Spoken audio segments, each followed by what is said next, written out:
Hello, my name is Brant Hunt, and today is the fourth day, February 2021. And I had someone who's a friend of mine who lives in Australia asked me to share some vital information about what is ham radio, what is shortwave, what's it all about. Uh, so I was going to try to share that tonight. It's going to be it's going to be it's kind of a beginners type of deal here. I want to explain what I would call the basics. So I wanted to show you a couple things here. Almost all shortwave radios are digital. They're digital, so you can read them out. They are on what we call a frequency. There are different bands out there. There's a long wave, there's medium wave, which is your normal AM radio. Long wave is still being used in certain European countries and certain Northern African countries. I don't think China is using them, and I don't think India or those countries are using it. Long wave has very effective because it's can go longer distance in a lot of ways. Our military uses it. They also use shortwave also. So the fascination for me started when I was a little kid, very young, I guess probably 7 or 8 years old. Got fascinated with radio because I was a fan of the Atlanta Braves baseball team, and I lived in North Carolina. And I had a little transistor radio about the size of what we would call these iPhones, except it's a little bit thicker than that, naturally. But I used to listen to what we call AM radio. It was all it was AM transistor radio. I remember getting it from J.C. Penney's for approximately, I guess, $6 or $7 for a kid. And I had little earphones to be plugged in your ears. And it was only for one side, naturally. AM is not stereo, it's mono. So it's now it is AM stereo. Some stations do AM stereo, but in the past it was always mono. It was never stereo, and that's where you come up with FM. FM is stereo. So how does this work? Well, let me explain a few other things. Let's go into what we call AM radio, FM radio, and shortwave. AM radio works really well. We have what we call here in the United States, I'm sorry, what we call 50,000 watt blow torches. That is, the stations are putting out 50,000 watts, and they're controlled by the FCC, the Federal Communications Committee, I think is how it's pronounced. Yeah. And so the station out of Atlanta was WSB, which was 750 AM when I was a kid. Still is WSB. Another short thing to know is that whenever they do what we call a 3 digits, those were the early AM radio stations. So you have some in New York City. You have one in Charlotte, WBT. You have Atlanta, WSB. And those were the stations that were started probably in the late 30s, maybe early 40s, maybe even further back than that. And this was all new. This is AM radio was all new, approximately probably in the probably late 1990, early 1920s when people started buying their sets, and they would have headphones like this. They didn't come with any speakers whatsoever at that point, as radios became more dominant. And at the point also is that the radios back then were made what we call tube radios. So there was tubes that would take a while for them to warm up in order for the radio to work. So most of the stations that are actually with the W starts with it are on the East Coast until you get to the Mississippi River. And then once you get to the Mississippi River, they go to K. All the stations west of the Mississippi are the first letter is K, KYW. So that gives you an idea of what takes place here in America. And you have other stations throughout the world that have what we call prefixes. and they use different prefixes. Like for Canada, they use C in front of their station, so CBW or something of that nature. So that gives you an idea where that station is located. At least it tells you if they're located in Canada. In other countries, there's a different descriptions. AM radio can go further distance than FM by far. The only problem with AM radio, it will flutter and go up and down sometimes with the signal. FM's distance would depend upon, again, how many watts transmitters they have and how far can they communicate. I mean, how far can they, that area that the FCC controls that. Same way with AM radio. So there are probably, I'm guessing probably 35 to 40, maybe a little more than that. AM radio stations have 50,000 watts. Okay, there's another station in Raleigh, North Carolina. It's 680. We have WSM in Nashville, Tennessee on 650. Now, I'm just giving you the basics, and so we can gradually move on here. What I wanted to show you is this is a small portable shortwave radio. This was made by Sony many years ago. It's no longer made. Okay, it has a antenna for FM and also for shortwave. There is a ferrite antenna inside of this radio for AM, which means simply is it's used, you move the station, you move the radio in certain ways, and what happens simply is you get a better signal. And there's such a thing as a loop antenna, which goes along with this. It actually can amplify the signal also.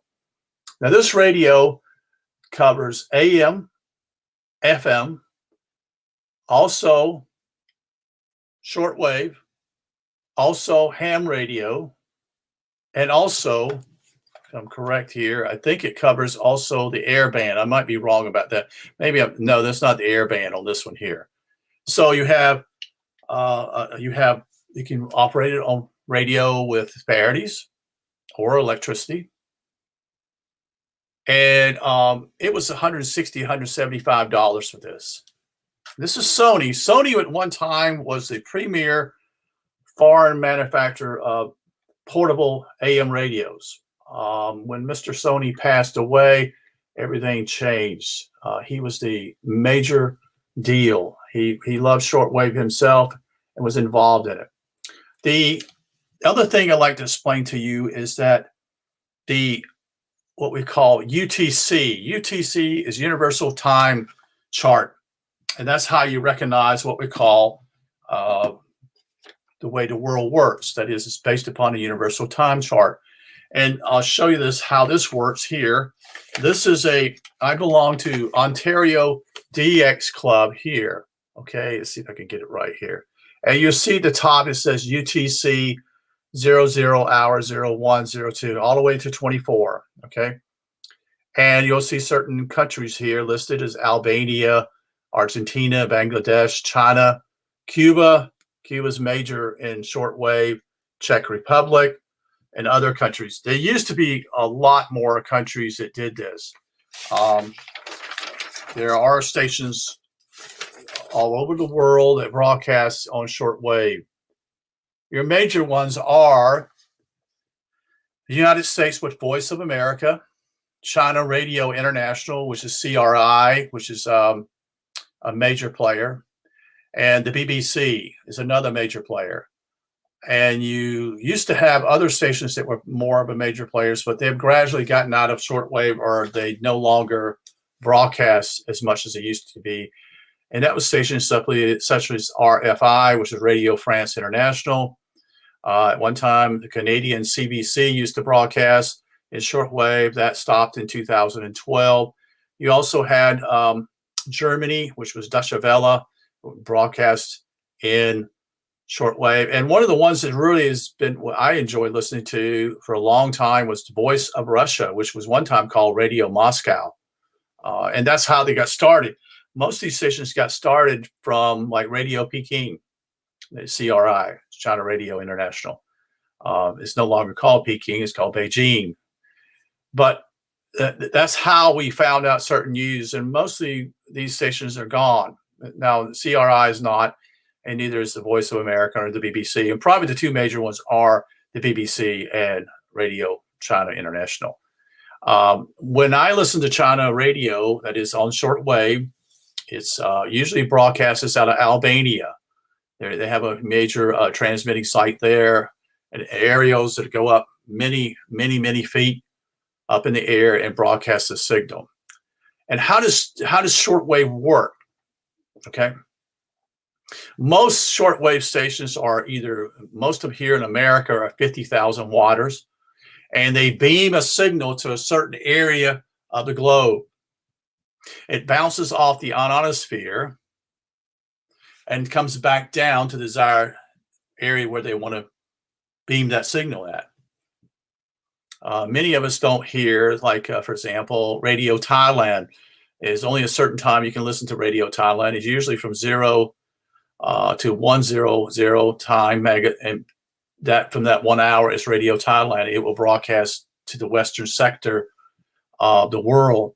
Sometimes you get a good signal there, sometimes you don't. One of the ones I really enjoy is Radio Romania International, which is still broadcasting on shortwave. Many of these Eastern European countries used to broadcast a lot more. You had Croatia, you had the Czech Republic, you had Slovakia, you had Belarus, you had Bulgaria, you had many of these stations. You still can get Voice of Greece today also on 9420. Now, the other thing I want to show you is this here, and this is a map. And what it is simply is how they split it up, the whole world map. I'm not going to go in a whole lot at this point, but this is a world map. And this is how that you know if you hear a certain signal on amateur band radio or, again, ham radio, same thing, just a different ways of saying it. And you can tell where the station is coming from. It gives you an idea. All ham radio operators are licensed by the FCC here in the United States. You have to take a test, and you need to have a radio, and you need to have a antenna. And the antenna is different than the antenna you use for shortwave. I have an antenna that is a what they call inverted V. So the inverted V is this way. It's just like a V. It's not like a V like this, but it's like this. So it comes down at an angle, such and such. It's about 80 feet to 100 feet long, and it's about 20 to 25 feet high. So I can pick up pretty good signals from that. And I used to listen to, I used to listen to Mozambique, Tanzania, Zambia. And recently I hear Nigeria. Nigeria is now probably the major deal. South Africa at one time broadcast on shortwave until last year, and they no longer broadcast on shortwave.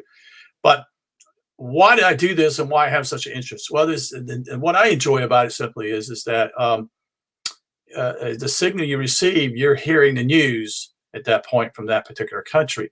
And a lot of times simply that might be something to do with weather-wise, catastrophe maybe, or if there is a supposedly some type of war or battle taking place in these countries. Sometimes they report. Naturally, there's going to be propaganda in their viewpoint. I listen to Voice of Turkey. I listen to Spain, is still on shortwave radio, although it's only on 3 days a night, 3 days a week. There's Albania I listen to. I like it because simply I want to discover things about other cultures, you see. I want to learn. I don't know the language that well, and they broadcast in English, you see. At one time, we used to pick up Libya. It used to be that until the British government in the United States decided to blow this country off the map, which is a disgrace how we have done people. But that's just to give you an idea. India is another country. Australia used to be on shortwave. So I'll show you this here. Let me just show you some things here on the magazine here. Not magazine, but other web pages to give you an idea here. So let's go into this.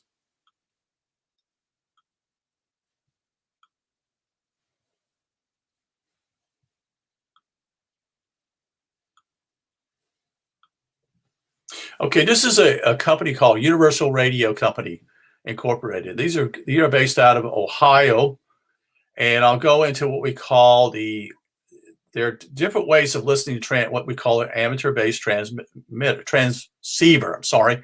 What it means simply is there's a apparatus in it to transmit and also to receive signals. You follow?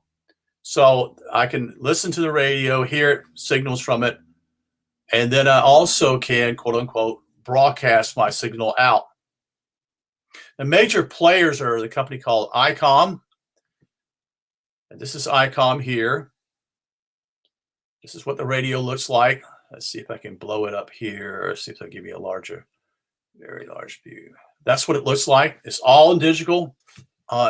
These radios are completely advanced, far advanced than what they were even 25 years ago. And you can see what I'm pointing here is you can see the rainbow falls, the rain falls here that basically shows the spectrum. So you can know where the signals are coming in, and you can quickly look at what's there. You can set what we would call the narrowing of the filters for the closer signal that is not pick up and actually have a better signal, better sound quality than you would otherwise. You have many things you can do with these radios, okay? All right. And these radios are going to be in the neighborhood of, this is probably about $1,100 to $1,200 radio, okay?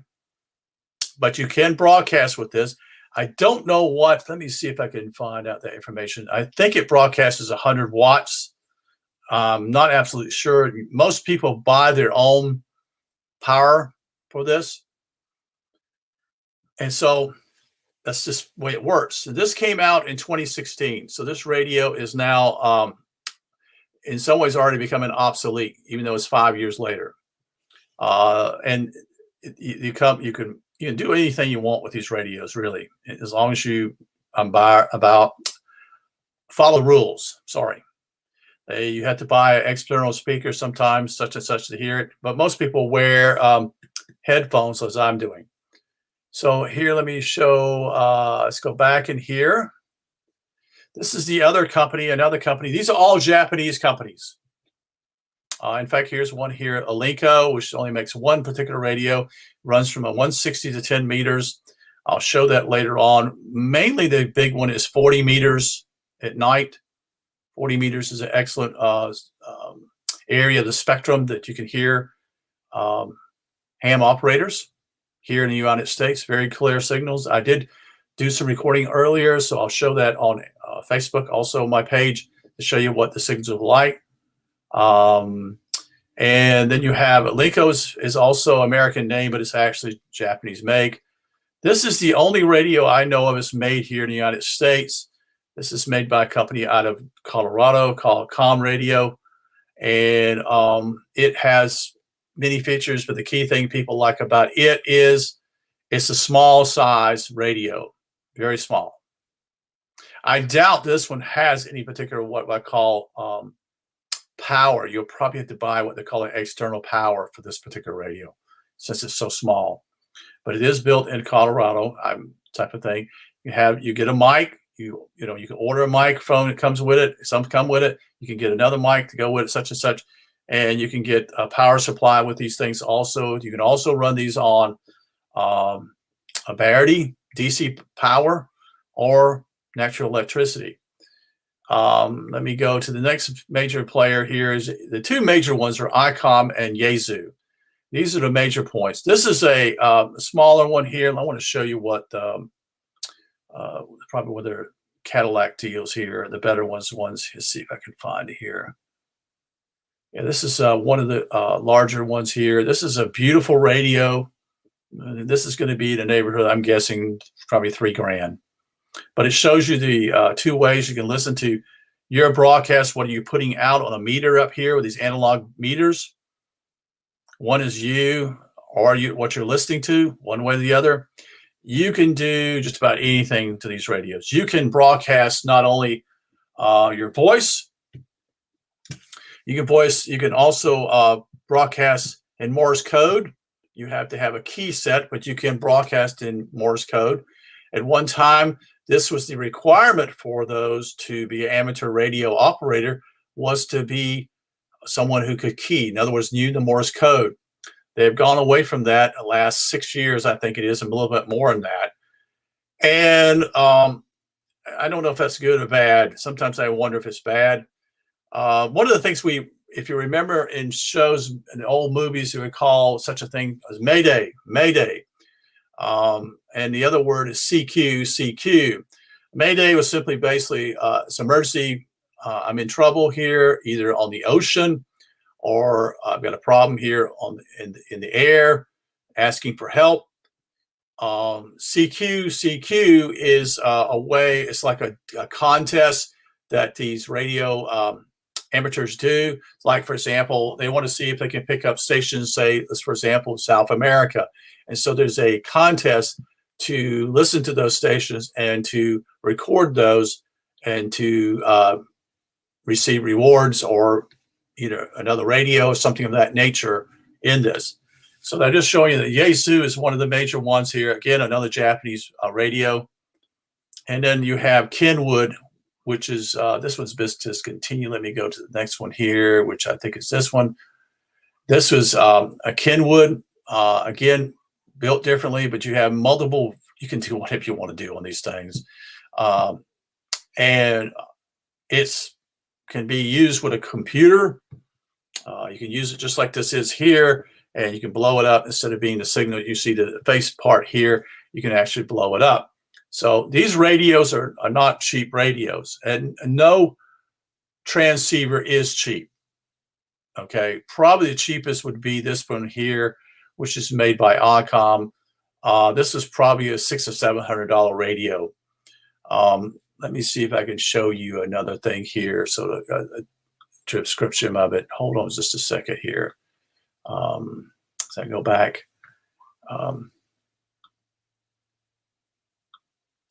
Yes, this is, see if I'm broadcast showing that. No, I'm not. Let me,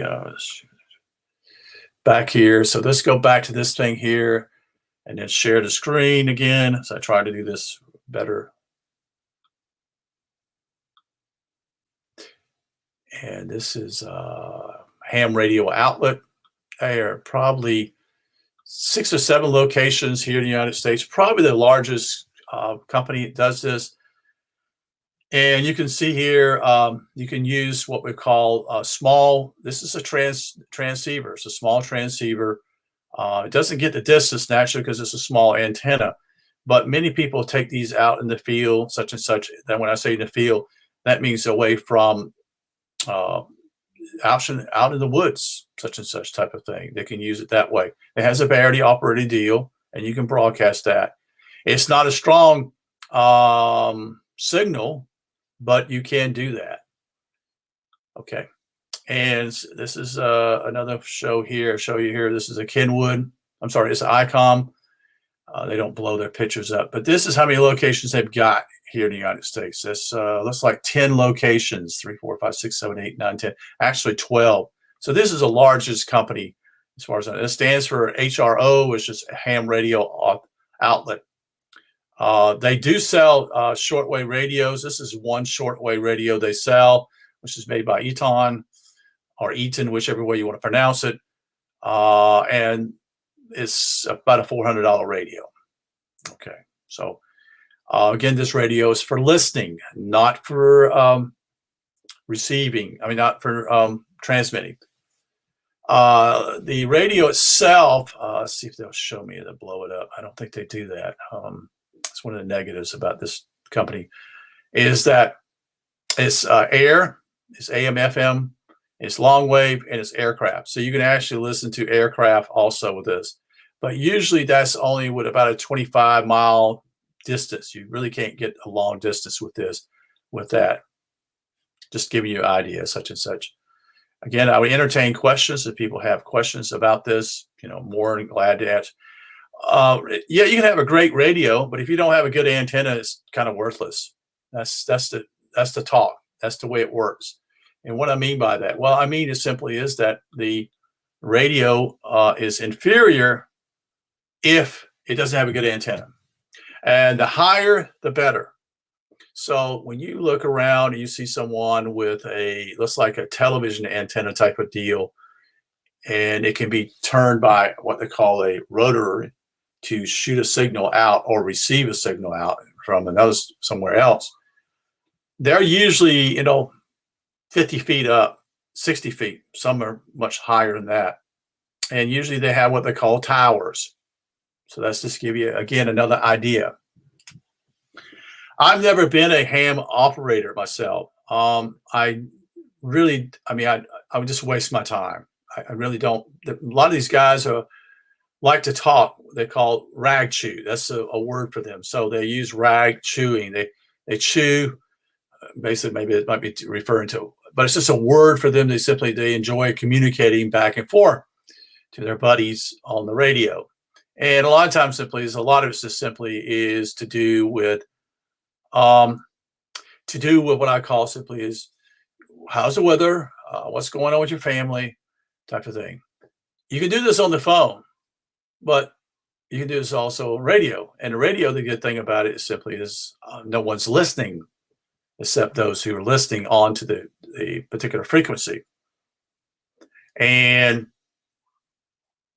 so that's the advantage if you want to do that. At one time, back in the 30s and 40s, even up to the 60s, I think, people communicated long distance this way without paying long distance phone calls.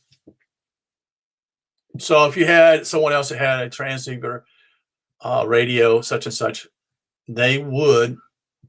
you could communicate and say, well, how's Mary? I heard she's in the hospital, such and such. Is she getting better, such and such, da-da-da-da, that type of thing. So there was a way of actually communicating that way without such and such. Now, I want to show you another radio here.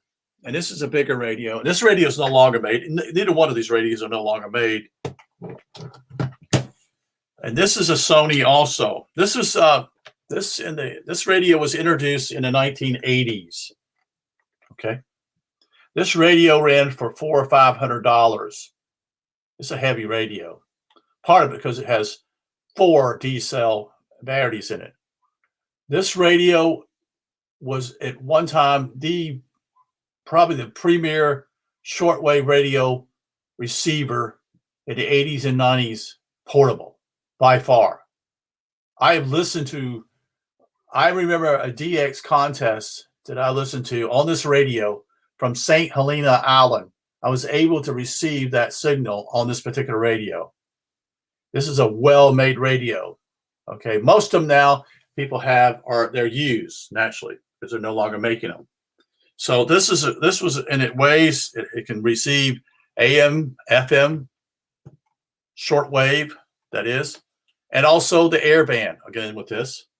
And what I want to point out to you something about these radios is that it's able to also receive ham radio operators, you see, like I said, on what we call single sideband. And single sideband is, you have, like on AM, you have a signal that's basically at 1540. Well, single sideband would be on one side either to the right or left on the side of that particular. It would not be in the middle, but be on the side. Okay.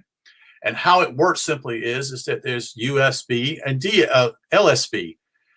USB represents what it means simply is upper sideband, and then L represents lower sideband. You follow? So this was a way to be able to do that. Now, the other thing is you have filters in these radios. Just had a filter in it, and the filters would run what we would call 7 kilohertz. That is, it's the spread of the filter, 7 kilohertz. Next would be 4, and the next smaller one, which would be used for ham operators, is 2.3. Okay, so that allowed you to get what we call the signals clearer and crisper with it being tighter. Okay, a lot of times with a 7 you get a better, fuller sound, but you don't get, a lot of times you get also static in the air. And I'm going to be honest with you, shortwave is going to have static in it. You have to get used to it. That's just the way it works.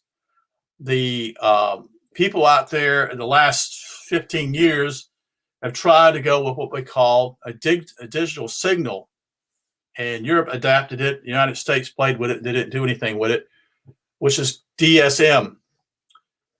I'm sorry, DRM. I'm sorry. And what it was simply is it was sending a signal out, and it was a digital signal, not an analog signal like this here. This is analog. But the problem with digital deal is simply is you have to have 100% receptibility. So if it's 98%, you're not going to hear it. The advantage of it was also simply is they wouldn't have to use 100,000 watts. They would use, 5 to 10,000 watts. So it wouldn't be as expensive to run electricity there. Let me show you something else here. Well, let me finish this up. So this was a failure because I could have a radio that receives, and this is another thing simply is they had really struggles building radios to match this, in fact. In fact, most companies couldn't make them. It didn't go into that type of deal. So what transpired simply here is this. With the analog system, you could hear something. You could hear it. With digital, if you didn't get 100% receptibility, you lost it to 99. Even if you got 99% of it, you still would get nothing but static. You follow? So it was a hit and miss. And this is why it's been such a negative. If you've got a great receiver, fine. But the problem simply is it wasn't a great receiver. So there are still countries that play with this. India plays with this. I think they basically do that inside their country, broadcasting in digital. I don't think maybe China has played with it also. And naturally, Romania has played with it also.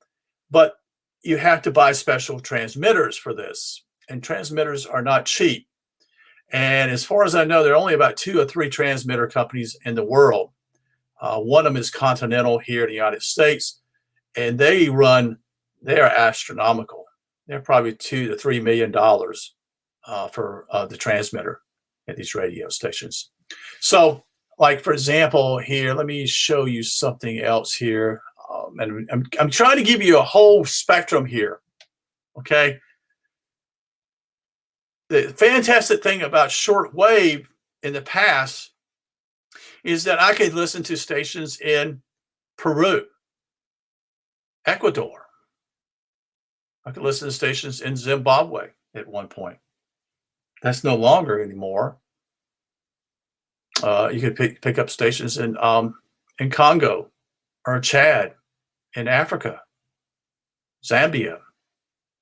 Most of the stations in South America were what we call usually only 1,000 watts.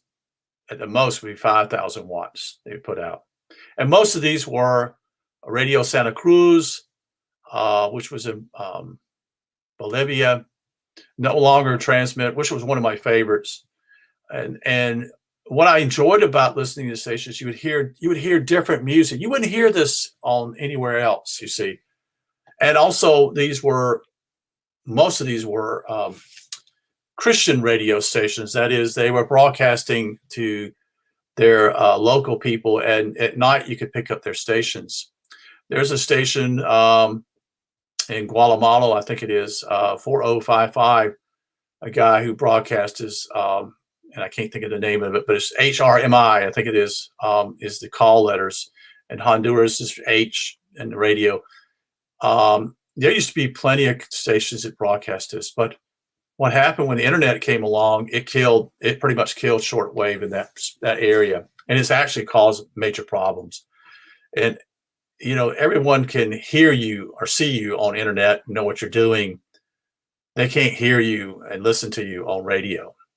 One of the major things that took place during World War II, they used shortwave radios, and many households in foreign countries had shortwave radios. They didn't have, portables naturally, but they would hear the BBC, especially in Germany. They would send those signals, or Radio France, such and such. But mainly BBC was a major player at that point, major player in what was going on in the war. And they would give the details of what was going on with the war, what battles were taking place and what was taking, air raids and this and that type of thing.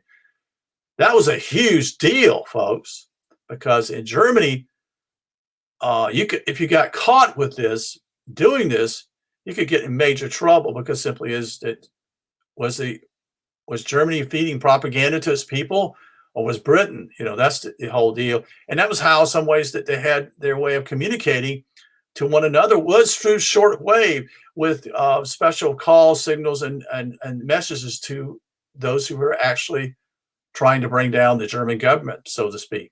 That is the Hitler. Same thing in Russia. Same thing. Whole thing. And so the VOA has been around for a long, long time. In fact, there's only one Voice of America station here in America now. There used to be one on the West Coast. There used to be one in Bethany, Ohio. And the only ones I know of now, it's the only one left, is the one in Greenville, North Carolina. And no one knows what's going to happen to it soon, because the government here is playing around and doing all kinds of crazy things. But anyway, that's the only station is on U.S. soil that broadcasts worldwide. But they have other stations. They have a station. Oh God, what's the name of the station? It's it's off the island of, it's off the African coast. It's San Tome. It's on an island.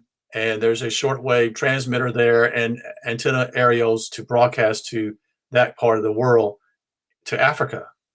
Most of the stations now, or if there are shortwave, are broadcasting to the Middle East. And we have a station in Turkey. We also have a station in, like I said, in Africa. Not much is actually beamed to South America, except Venezuela. You have some stations still broadcasting. Brazil has plenty of shortwave radio stations, that is, but they're all in Portuguese. There's none, they don't do a service to the English whatsoever. You have also Argentina, and that's the only player left. It used to be Chile, used to be on the radio. They're no longer. All these are just about gone in the area, so especially in South America. Radio Japan is on air, still is. Radio New Zealand is on air. I'm really disappointed in Radio Australia. They have a responsibility, and I just say it real clear.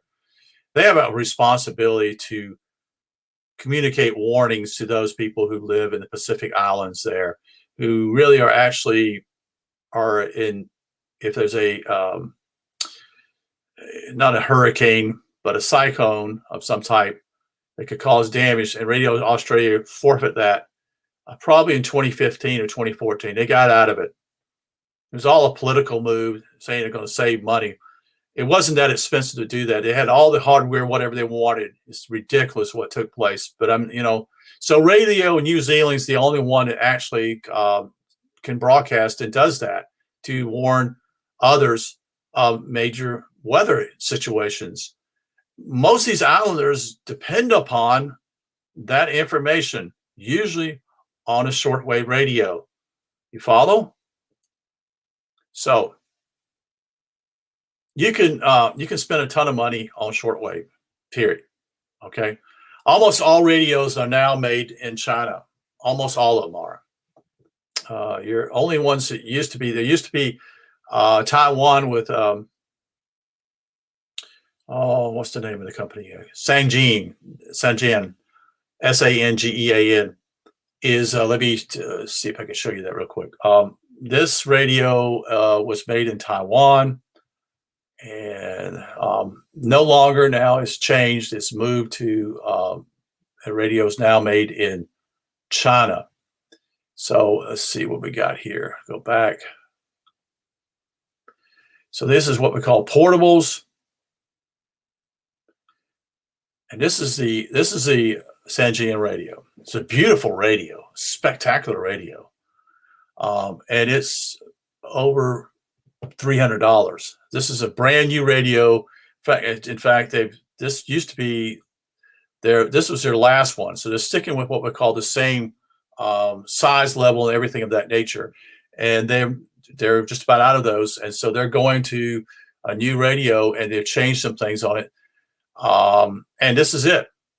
but this is the flagstaff, the major now, the biggest, not the biggest, but the second largest probably radio maker in the world now, Sangean. That is with portables, not with base radios and amateur. That's not it. So it's a beautiful radio still. Clearly sees everything. You have your signal meter here, which shows you how clear it's coming in. You also have what we call the filtering here. This is part of your filtering. You can do it automatically. You have a unique deal here. You can pick up again AM FM single sideband. Also, I'm sure it's got it does have air on it, and also has long wave on it. So all these are on here.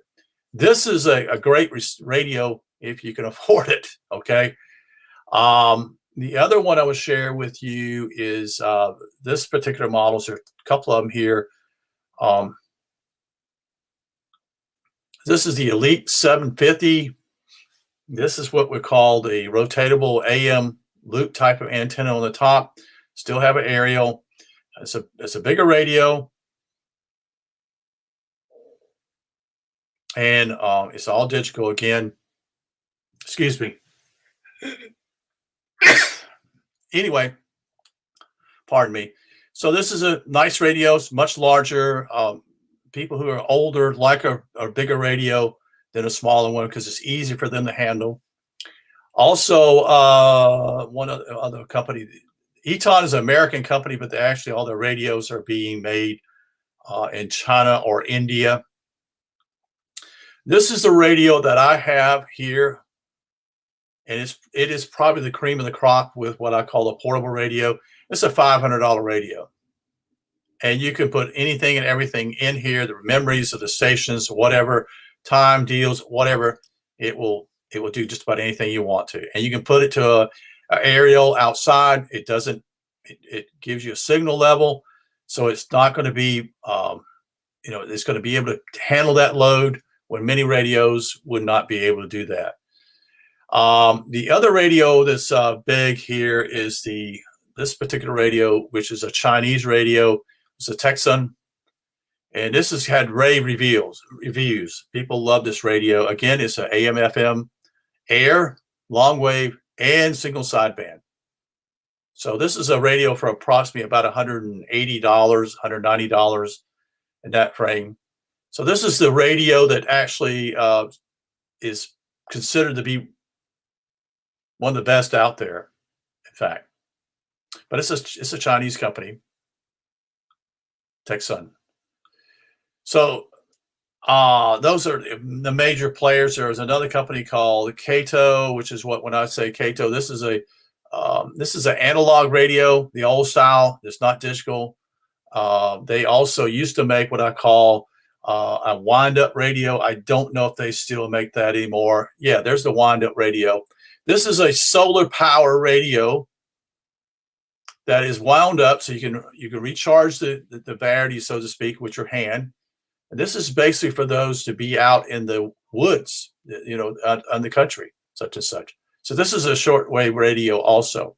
One other thing simply is that, let's see if I can get to that here.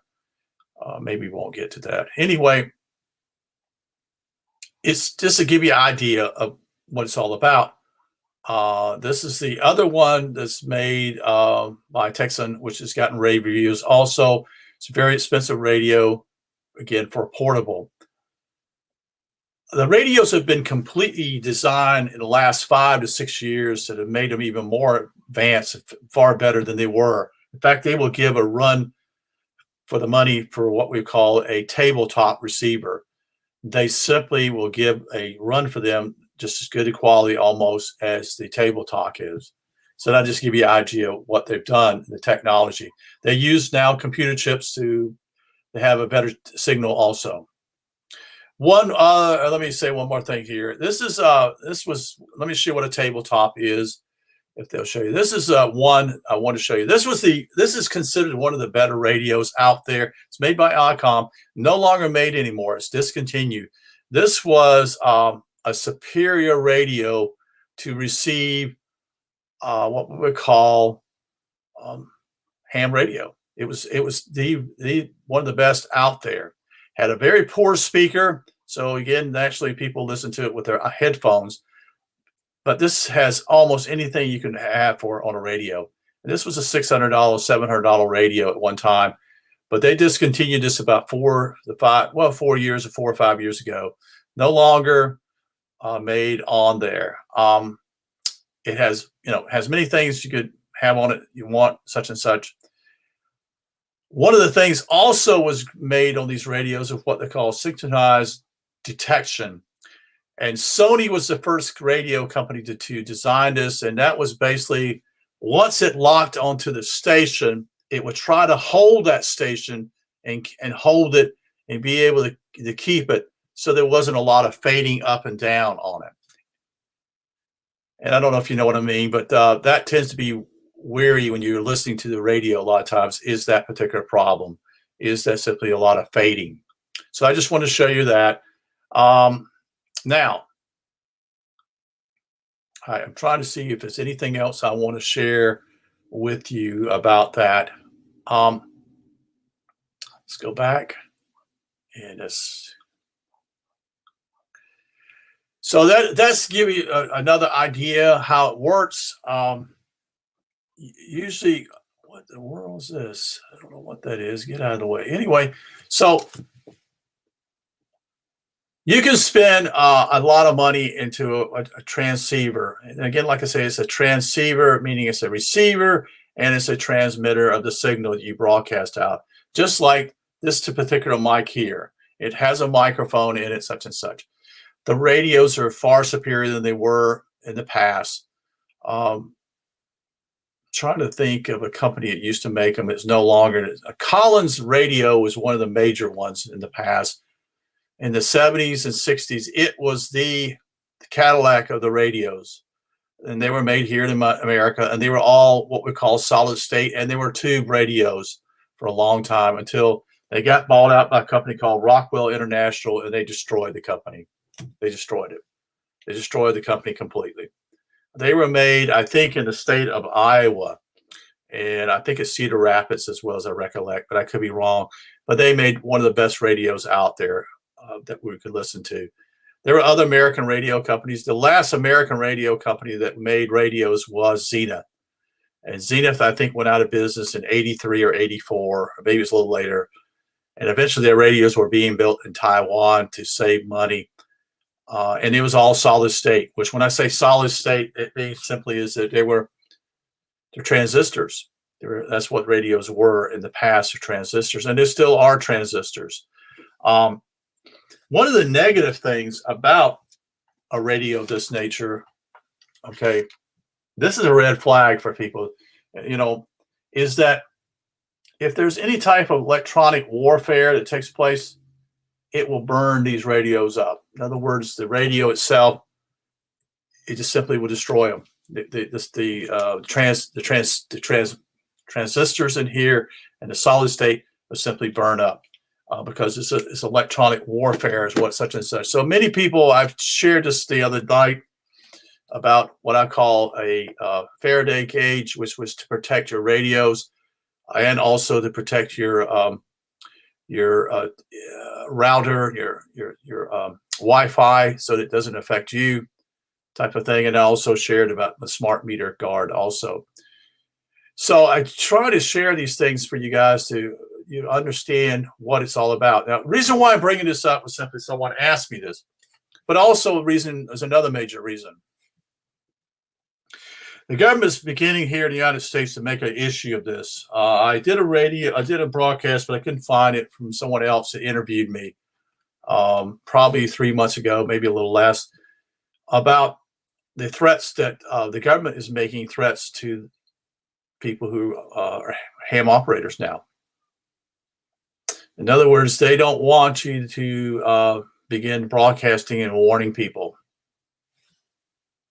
because there's some shit going to hit the fan here in the future, and they don't want you to do that.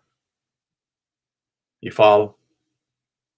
And so the idea is simply is that they're going to threaten you if you do something of nature. So far, I have belonged to a club for a little while, And then all this stuff came up last year in 2020 with all this stuff, and they stopped meeting because of the COVID deal. But the Biden administration already put out warnings to people who broadcast and share that. That is to do with, sharing on ham operators, such and such. So that's a warning, you see. And when you're licensed, that's the negative part, because if you're licensed, they know where you're at pretty much, unless you're a pirate radio operator. That's something that's grown here in the last probably 10 years. There are what we call pirate radio stations. And that means simply is they are not broadcasting with any license whatsoever. And they do this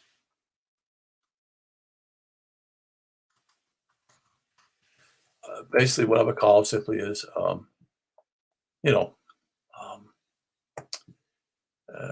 to broadcast what they want to broadcast.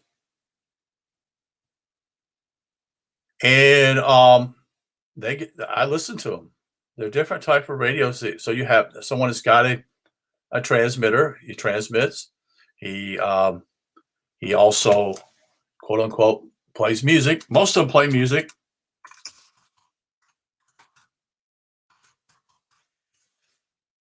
And they sometimes talk about politics, not always. But so I'm going to show you this here. So this is, let me go to here and I'll share the screen here.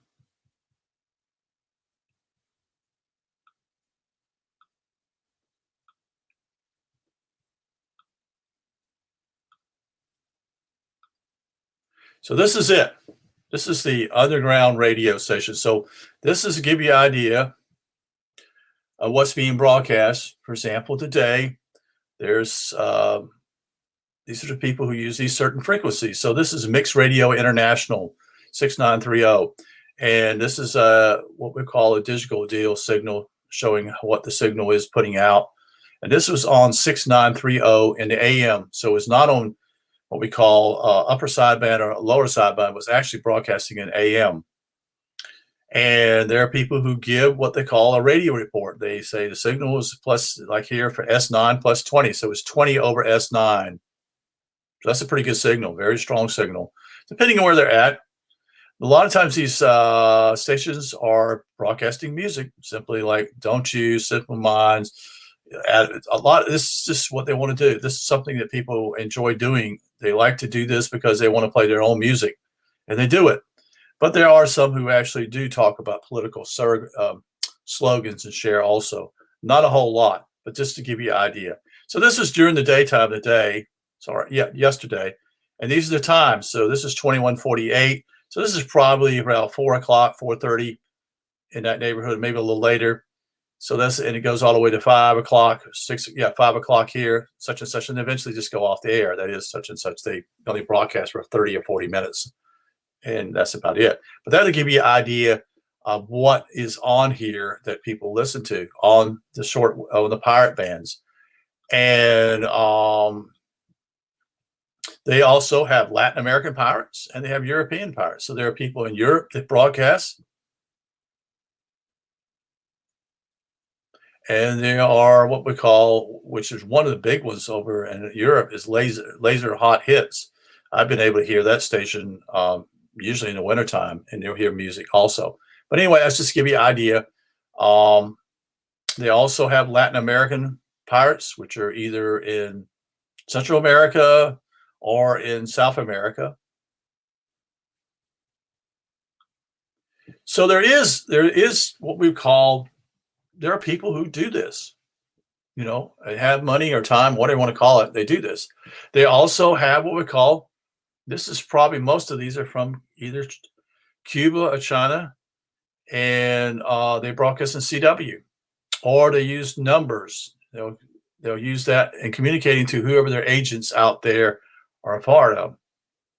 This goes on, folks. It does go on. Okay, so there are people that listen to this and hear it and speak the information out. And the Israeli Navy, such and such, da da da da, South Korean. This is, this goes on because it's on the shortwave band. So if anybody with a decent shortwave band, a shortwave radio, and having a good, excellent antenna are able to do that. Not many in America are going to hear this a lot of times. It's usually going to be someone within the distance there of where it's at, such and such, if it's in near Cuba or whatever. But there are shortwave broadcasters here. This is, again, Radio Havana is a big deal here. Voice of Turkey. Radio Kuwait broadcast is usually in DRM, so I don't receive it because simply is I don't have a radio that picks up that. But there are radios that do that. Voice of Nigeria. This again tells you where people listen to it, and it's report such and such. It's just an easy way, but these are the people that will, they do it for fun, but some of them are pretty serious about it. I mean, they spend money, and they go out in the middle somewhere, and they set up their rigs and everything, and they broadcast from there. So I just thought I'd share that with you. Just trying to explain to you the whole gambit. Radio is a fascinating thing, such and such. If you enjoy it, and like I said, I got the kick when I was young. Do I listen to radio that much now? No, I don't listen to it nowhere near what I used to. But I do.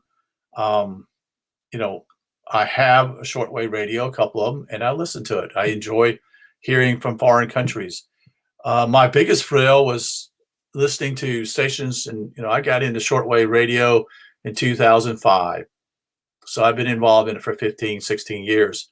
But the last, what I would call the last 4 or 5 years, I don't listen to as much because I have other interests, more to do with spiritual interests more than anything else. So I'm into that particular area. There's only so much you can do. But also the great thing simply is I'm single, so I can pretty much do whatever I want to do. That is, I can listen to it. But it's not a priority. It's not a priority anymore. But I think it's important for people to be aware of what's going on in this country and other countries. It's the only way I know simply is it can be done is through shortwave. That is through ham operators, amateur, and that's why the government's already making comments. One of the big things also is taking place. This happened 2 years ago when all the fires that were taking place in California. The ham radio operators were the ones that were warning the people to get out,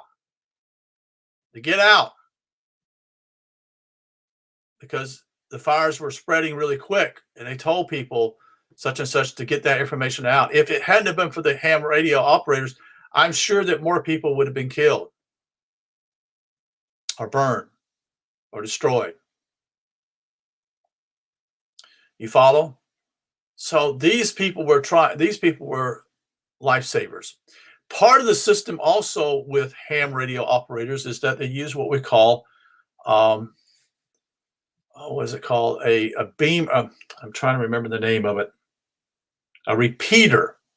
A repeater is they send a signal to a repeater, which is a antenna apparatus that receives that signal from a ham operator, and then that repeater sends that message out to another. So it's like a if you remember the movie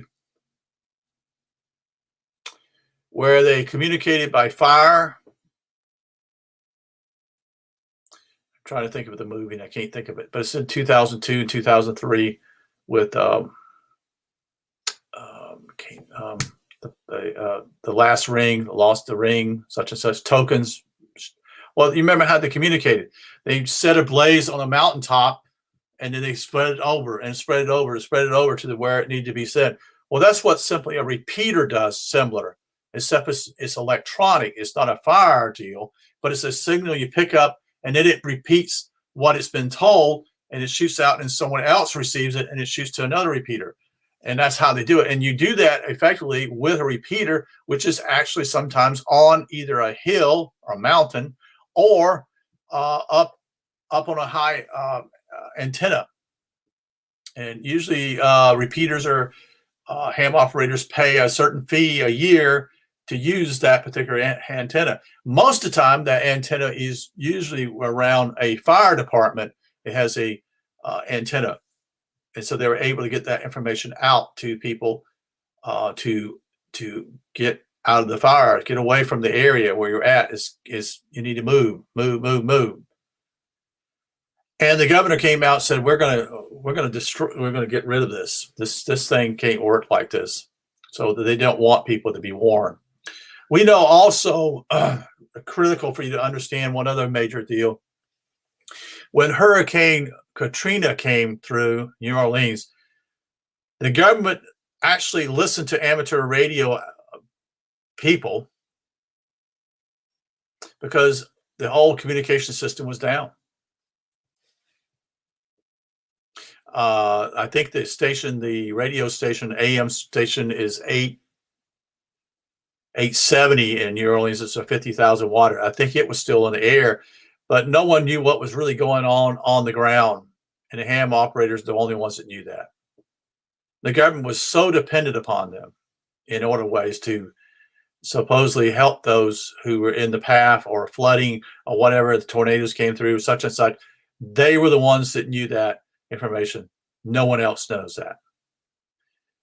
So it's key because it's communication and it's a way of actually shooting a signal, again, based upon what we would call, if you have a radio, you quote unquote are able to, receive it, and you can transmit it to other places to warn other people if they have a ham radio, or if they have just a regular receiver like I do, you can pick up signals from a ham operator.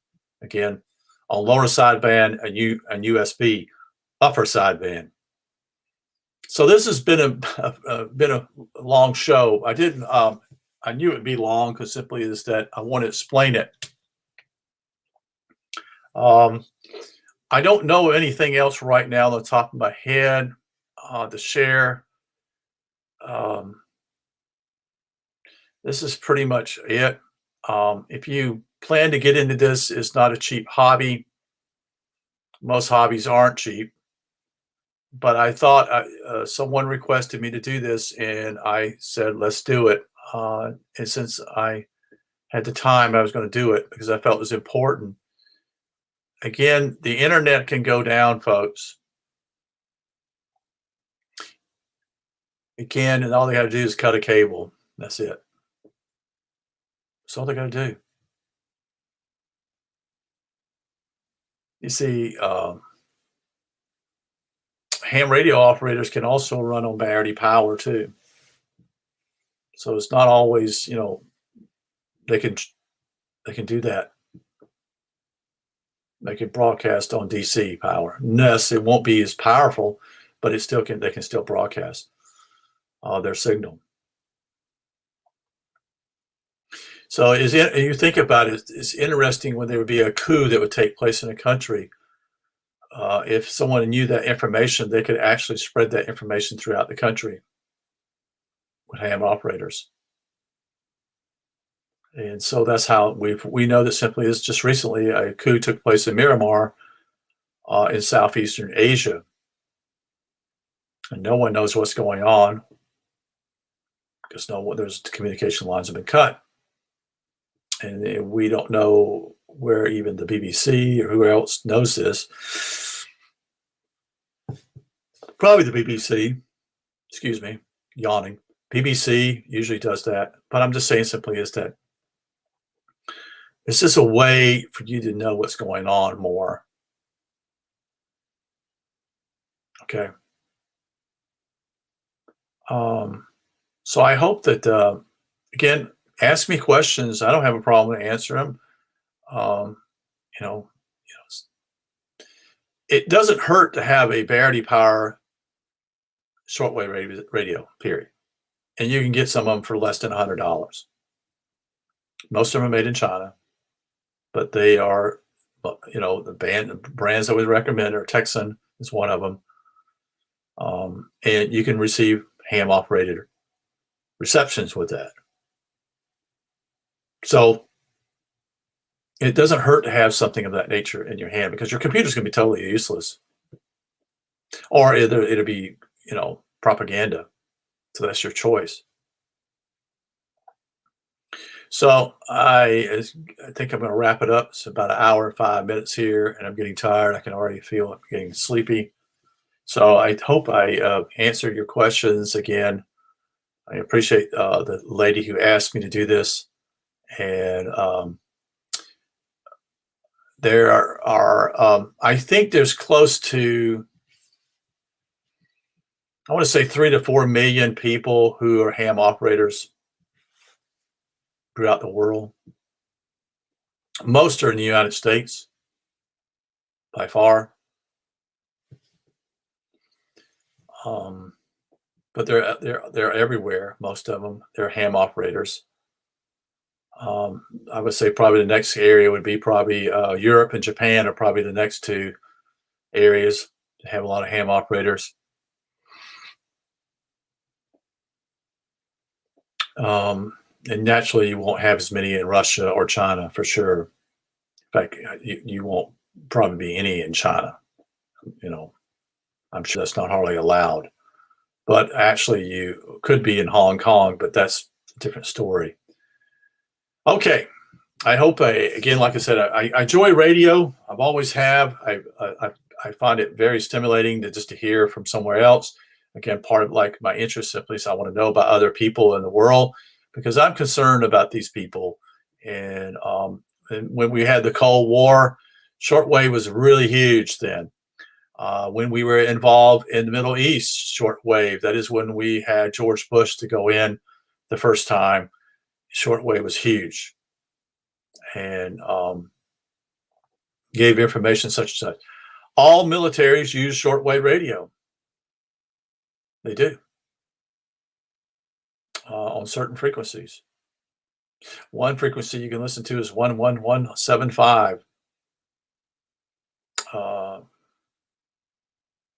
I think it's upper sideband, and that's a military frequency. There are more of them. U.S. Navy has certain frequencies. They all have frequencies, and then they have what we call also in low band. Long wave. I'm sorry, I said low band. Long wave, which is done through communications through submarines. You see, so this is basic knowledge, but very few people know about it nowadays, unless you were in the military, which I never was. But I knew what they did. In fact, at one time, the military, not that long ago, less than 10 years ago, used to have American Radio Television Network or something of that name. So they would broadcast their movies and all that in audio or news or weather on their own USB stations to all men, all servicemen. That was throughout the country or worldwide. They don't do it anymore, but they used to. So anyway, I'm gonna have to go to bed here. I hope this hope to hear from someone who enjoyed it, and hopefully someone will ask some questions in the future. Okay. All right. You have a good night, and you take care.